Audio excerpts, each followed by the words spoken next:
Ghost Cult Magazine welcomes in the guys from Puya. Welcome back and welcome to Ghost Cult Magazine's interview series. What's up? Hey, what's up, Keith? How you guys doing? Good. Just checking in with you guys before we get started. Just so for the people who are unfamiliar, if you want to just, I don't always trust these Zoom handles on the bottom. If you want to just introduce yourself to the people and what you do in the band. All right, this is Ed. I'm the drummer, and over there we have Sergio. That's Ed. He's the drummer. I'm Sergio. Sergio yells into a stick for a living. That's what he does, man. Anyone who knows, we've been covering the comeback of the band, and comeback is not probably accurate. You guys have continued to be around. You continue to put out records. Sergio has come back into the band after a hiatus away. We're super happy to have you back, but that doesn't mean like the work that Puya did in between doesn't count. It still counts. You guys toured, you made records. We love those records, but there's a lot of excitement about Sergio coming back in and his brand new single, Potencial. Congrats. The single is a banger. It reminds me of like some of the heaviest Puya songs ever, but still awesomely classic Puya. So welcome back and congrats. I love this song so much, man. I was so hype about it. Debuted on a radio station first, and internet radio, and then to streaming everywhere, and it's blowing up. And it's just great to have you guys sort of back in the forefront a little bit. Like it's what we've been missing, I think, from music. It's weird. Obviously, like you guys came in like 20 plus years ago, and a lot of hype right away. 2 huge records, Ozfest tours with major bands, all kinds of awesome stuff. Remember seeing you guys tour with like Slipknot and Fear Factory and, just some crazy festival action, and people just immediately took to you, which I love to see, not just that I like you guys as a fan and later a journalist, but I like always a crowd, like live, the crowd reaction was crazy. Yeah, those were certainly some highlights, in the story of this band, and looking back into the early mid 90s, and then we were doing things that like beyond our wildest dreams, really, at that point, because we were like we had been for a decade playing like clubs and bars and things like that, and then things started kind of like evolving into the playing Ozfest, opening for Chili Peppers, Sepultura, so it was it was quite a ride, to say the least. Absolutely, 100%. Right on. And then you did this if people don't know, they're gonna know by the end of this interview, they're gonna know all about Puya, or they're gonna hear me yell about you guys from the top of a mountain, because that's what I do. And I find bands that I care about and I let everybody know. And obviously, there was this incredible kind of Spanish music, salsa, all these kind of Latin jazz influence, and all these incredible things. And really, I always credit Max Cavalera for really bringing world music to metal. But a lot of other bands have followed in his footsteps. You guys, and there's currently a lot of different bands from all over the world doing this kind of stuff. But you guys really went all in, brought musicians with you, filled out, percussion on the stage, always augmenting what you do, man. And again, I think it's one of these things that it really wakes people up to what you're doing musically.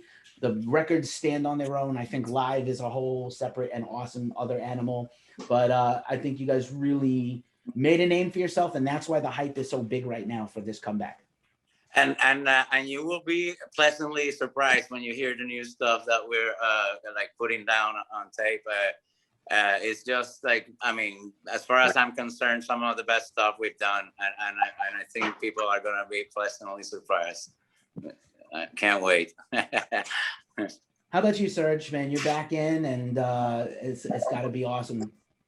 Yeah, man, it is. It's awesome to be back. It's always great to be back with your brothers and stuff. And when you had to step away for a while, it was weird, but it had to happen. And I think I'm not so much a believer in destiny, but I am a believer in some things. Like everything has its time. And sometimes you want things to happen when you want it to happen, and it's not, I don't know why it just happens like that, but it does. And this seems to be one of those cases, man, where it's just things just aligned at the right moment. And, you know, and it's great. It's great. You know, I think the enthusiasm of having us all the original members back it's been great, and it seems to be very infectious, you know, so it's a wonderful thing, man. I couldn't be happier. Awesome, man. Just Well, talking I about could, you know, like all of a sudden, like $100 million just dropped on my lap. I'd be happier, but you know, yes. We could all use that money. Please send your bank accounts to DM me with your bank account info, everybody, and I'll pass it on to Sergio. I promise. Yeah, we could all do with more money. Nobody gets into this kind of music to get rich. I think it's because you love music. This band particularly shares their love of music, and the fans share it back. And you have done well, and we could always do better, all of us. So I wish the best for you. Thank you. I hope a money bag doesn't land on you, because that shit would hurt, but next to you. That's how it works, man. But if I'm gonna go through some pain, that's not a bad way to get some pain. Right on. I don't know if you guys ever like whenever you see like a bank robbery movie and they're running around with these giant satchels of money, and like they weigh nothing. A bag of like $1,000, you know, like thousands of stacks of dollars would be hundreds of pounds heavy. So I know Serge is a big dude, so maybe you can handle a giant money bag. I got some pretty big shoulders. Running around like Scrooge McDuck. But yeah, man, Potencial, man, it's so good. And like I said, it's super heavy. It reminds me of like Remora and some of the more heavier tracks. But what, you know, always the trademark of the band that I've loved, beside obviously the flavor of the music, is Sergio, man. Your voice is like no time off at all. And, you know, I'm sure you worked on other stuff, but like, you know, a lot of people can sing hardcore, but to be able to also actually sing and sing like you do melodically and beautifully is rare. Thank you, man. Yeah, I know. I you know, I did work. There was a period of time when I was with the band where I didn't do anything. I couldn't.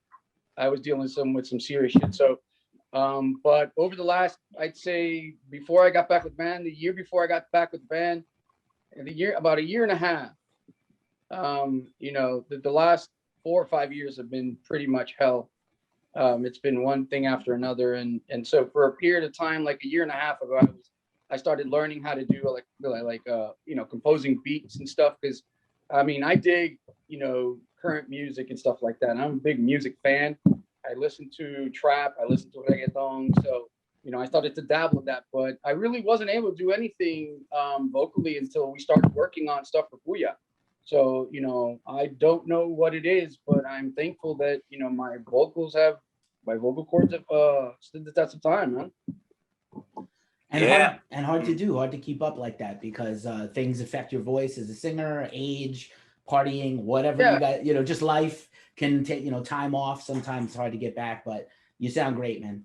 Man, I'll be honest with you. I don't know. I mean, I have done quite a lot of different things over the last few years. I've had to change my nutrition a lot, but I don't know if any of that has to do.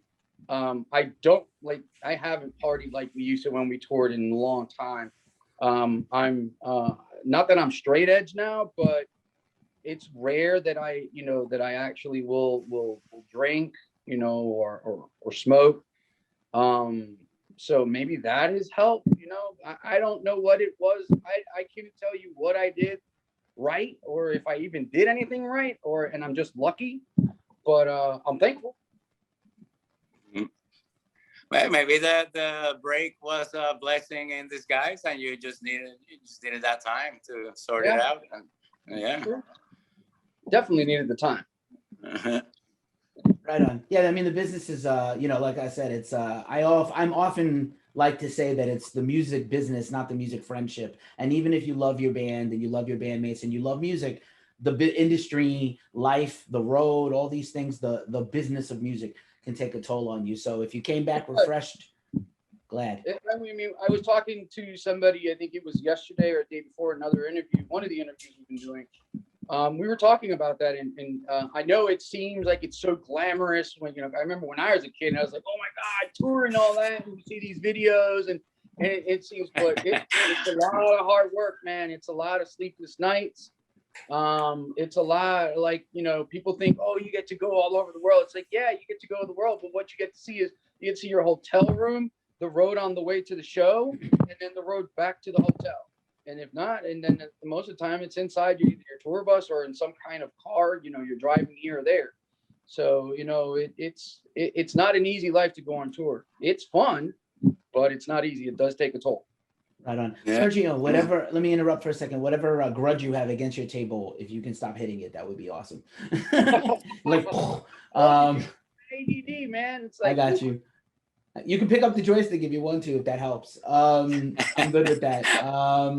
only if it's not. Do like little finger, you know, little finger puppets, light show. Anyway, yeah, man. I hear you. And first of all, thanks for sharing, because also it's not easy to talk about these things. And you know, we're here to talk about the positivity and the greatness of this band coming back and new music and all these things. But it has been a very hard time individually and for the whole world. And obviously, you know, I don't want to lose that humanity part of everything. I hope you guys are good. I hope your families have been well. It has been a really tough time. Beside the music business taking it hard, it's the whole world has been, you know, struggling. Yeah. Yeah. Yeah, no, You know, absolutely. we are, you know, for the most part, all of us are okay. You know, we're healthy so far. You know, so you know that's a good thing, and you be thankful. So, you know, it's been rough, but at the same time, I think, like I said before, man, I think everything has its moment, and I think this whole vibe for at least us, this whole thing with the you know, the epidemic has allowed us to have the time to really focus in on new music. So, you know, at least that, you know, that's kind of a blessing in disguise. Yes, I agree 100%. You know, again, it's just I think music is the thing that can help us. I made a joke, not that this is a joking matter, but I feel like riffs are going to help us. You know, good new music is going to help us get through this time. Art is going to help us get through this time. Community is going to help us get through this time. So I'm optimistic, despite the horribleness of everything. I have been optimistic that shows are going to come back soon, and you guys have tour booked for Florida, which I'm really hype about, and trying to see who I have down there and get down there and catch you, or catch you when you come to the rest of the country or the rest of the world. That's where we want to see you on a stage with a new album, another bunch of new singles, whatever is the right, you know, thing for you guys. Yeah, and you will. That is precisely what we intend to do. Just get out there again and start doing some shows as places start reopening. You know, because right now a lot of the places are only operating at 50% capacity, so we have to deal with some of that still. But you know, things are going in a good path, so it's only a matter of time. And I know, you know, for Serge is right at the front, usually in the crowd sometimes with the mic and right in people's faces and people singing back to you. You know, obviously we're all going to have a little, like, I can't wait to go to a show as soon as it's safe. I'm going to hug everybody, even if they don't want to. I'm going to drink all the beers. I'm going to buy all the merch. I'm going to get all the vinyls. I'm going to shake all the hands, give all the pounds.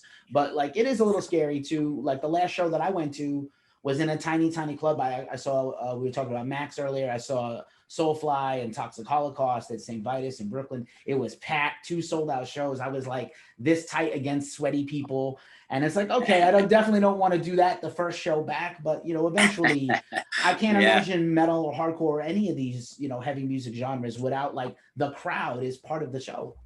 Yeah, it totally is. People don't realize how much the crowd is part of the show. You know, when the crowd is hyped, the show is off the hook. It's so good. And you know, when the crowd is kind of low energy, you know, I guess it's kind of my job to get, you know, to help them get to the point where their energy can elevate. But you know, it totally is. You know, a show is, you know, not, I wouldn't say it's fully dependent on the crowd. I mean, it's more dependent on us, but the crowd makes a huge difference. The crowd can take a show from a good show to an amazing show. Yeah. It's our job to get it to good show. And then once we get it to good show, the crowd will dictate a lot, whether or not it's an amazing show. Because it's, I mean, again, it's their energy. It's that energy transference, man. You know, we try and you know, output as much energy as possible. But we also, it is a give and take kind of relationship with the crowd. That's why it's kind of hard to do a show. Like I've seen some, like one of my favorite bands is Seven Dust, dude, and they did a live concert. I didn't get to watch it, but I didn't want to watch it because, to be honest with you, I don't know, man. I feel like that is so weird. Like I can handle it. Like I've seen some live concerts online, you know, with some like urban artists and stuff like that, and it seems like those they don't strike me as strange. Where I've seen some live bands play, and it's kind of strange because it's, you know, it's not really a video. You can say, oh, well, it's like a video. It's like, well, no, it's not really like a video. It's kind of weird to me. I don't know, you know. And again, like when Seven Dust did that, I want to see them. Me and my wife are super Seven Dust fans, and we went to see them. We drove all the way to North Carolina a couple of years ago to go see them, and dude, I love them. So yeah, I feel you, bro. But again, the crowd is super important. So everybody who's out there, just so you know, man, you are important to us. Very important. Right on. The live streams are fun, and I like them, and it's a good, you know, holdover till we could get back in person. I think there's a culture of people who probably don't go to shows and they watch a lot of YouTube or TikTok or Twitch or you know, whatever, Instagram video. But like a concert is a communal experience. This heavy music is about community. And Seven Dust is also one of our favorite bands. I did actually watch a couple of the Seven Dust live streams, and they put out, man. They really go all out like a real show. Their first one had like when the sparks come down on Morgan while he's playing drums. I was like, this is insane for like a show in a studio in Florida that they did. There's been a few good ones. I agree with you on certain styles of music lend themselves. Sergio Vega from Deftones and Quicksand does a lot of DJing on Twitch, on his Twitch channel, and he'll just do their, like, play a set. DJ Lord from Public Enemy, he does a lot of DJing on live streams. And then I saw a really good rap live stream, which was David Diggs clipping. People know David from Hamilton and like Snowpiercer, the TV show. He's awesome. And he did I think they did like a live album release where they did their whole album live in his home studio, which I thought was like, wow, great. But I think it's interesting. The technology is not quite there for like a band like you guys. The crowd is very important. I would love to see you guys do a live stream just because I miss the music and I would love to see it. But I think the technology is not quite there for everybody. So I think it's a personal choice from band to band. Yeah, for me, one of the reasons why I'm not really that into it is, man, I have to feel it, dude. I have to feel the music. You know, and listening to, I have some really great headphones, and, you know, the sound would be great, but it's not the same, man. It's not the same as feeling that pounding drum kick hit you right in the chest and the thundering bass. It's like, it's just such a different thing, man. It's such and you know, it's been too long already. We've been cooped up for too long. You know, we need to be you know, out there again. You know, it's forget about internet concerts. Let's just go out there and do some real shows. Yeah. You don't get me wrong. If, like, for me, like, I agree with you. Those were a pretty good stopgap. I'm just talking from a personal perspective. I don't know. I mean, part of the cool thing of a metal show is getting in the pit and, you know, and bumping and you feeling the energy. And it's like I can't, like, to me, online it's fun because I get to see the artist perform the songs that I love, but at the same time, you do miss that there's that live element that's still. Yeah, you take that away, and it's like yeah, you take everything away. Yeah. But don't get me wrong. Again, it's still enjoyable. I'm just like, again, me. Yeah. I guess I'm just greedy like that. I have the full experience. We're greedy too. We want you back, man, doing what you're meant to do in front of people safely on a stage in a place. That's what we want. So we have Potencial, and we have this tour booked for Florida with Dead by Wednesday supporting you guys in June. Can you talk about other music coming soon? Is there a timeline, even if you can't tell us when it is? Can we expect an EP, a full record? What's coming up? No, it's a full record. It's coming out. There are 9 tunes on it. Potencial is one of them.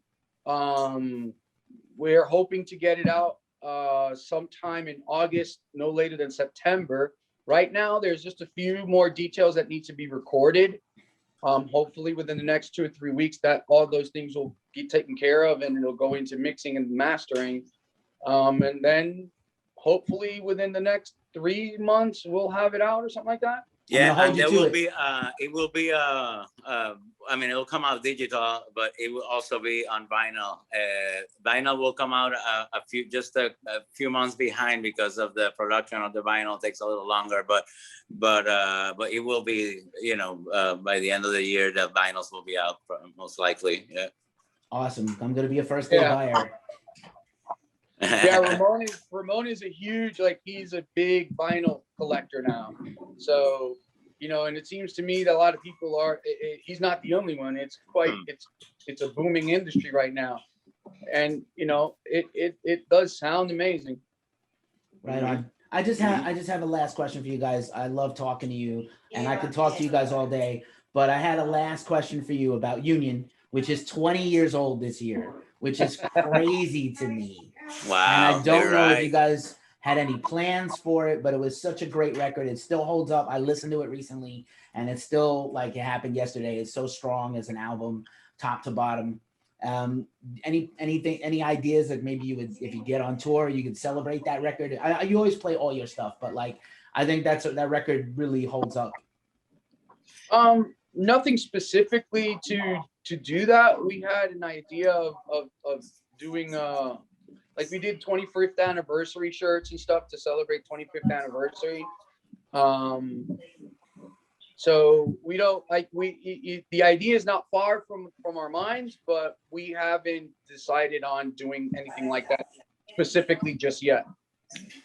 But when we play our live set, there's always a few songs that we play off of that album that you know, they're like Erizo and what's the other one? Nom.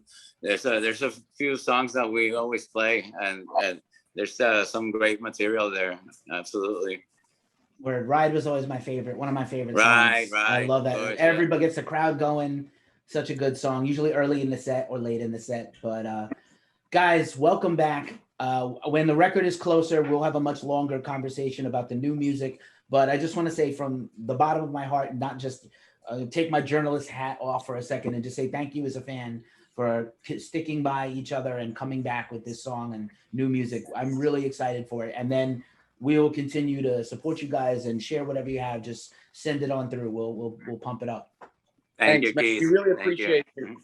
We really appreciate you and all the fans who have been supportive and have you know, have kept up and stayed, you know, vigilant for our band. Without you guys, we would not be able to do what we do and what we love. So thank you from the bottom of our hearts. You guys mean the world. Right on. Thanks for hanging out with Ghost Cult.